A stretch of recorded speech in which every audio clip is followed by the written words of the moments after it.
வணக்கம்.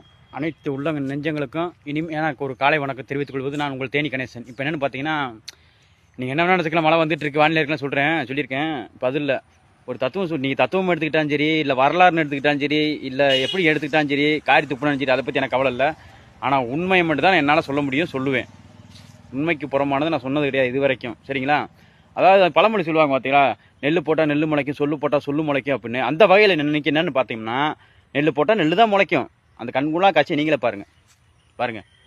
அருமையான அழகான ஒரு வயல்வெளியில் தான் நிற்கிறேன். காலையில் கண்ணு கெட்டு மூடும், 8 வரைக்கும் வயல் தான், நெல் தான் போட்டாங்க, நெல் தான் முளைச்சிருக்கு.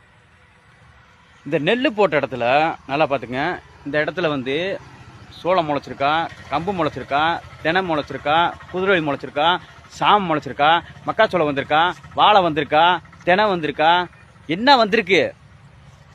நெல் போட்டால் நெல் தானே வந்திருக்கு. அப்போ சொல்லு போட்டால் சொல்லு தானே வரும். அந்த வகையில் பார்த்தீங்கன்னா ஒரு 2026 இந்த வருடம் திராவிட முன்னேற்ற கழகம் தான் வரும்னு தமிழ்நாட்டு மக்கள் விதையை விதைச்சிட்டாங்க. நல்லா கேட்டுங்க, அந்த வகையில் தமிழ்நாட்டு மக்கள் விதையை விதைச்சிட்டாங்க. அந்த வகையில் பார்க்கும்போது அதுதான் வரும். அதுதான் இன்னைக்கு மட்டும் இல்லை, எக்காலத்துக்கு காலங்காலத்துக்கு அதுதான் வரும். திராவிட முன்னேற்ற கழகம் தளபதி முத்துவேல் கருணாநிதி ஸ்டாலின், சரிங்களா? அது யார் சொன்னாலும் மாற்ற முடியாது, யார் எழுதினாலும் மாற்ற முடியாது. அதாங்க உண்மை. பார்த்தீங்களா, நெல் போட்டால் நெல் தான் முளைக்கும். அந்த வகையில் தமிழ்நாட்டு மக்கள் திராவிட முன்னேற்ற கழகத்தை விதைச்சிட்டாங்க, சரிங்களா? இது யாராலும் அழிக்க முடியாது, சரிங்களா? வணக்கம்ங்க.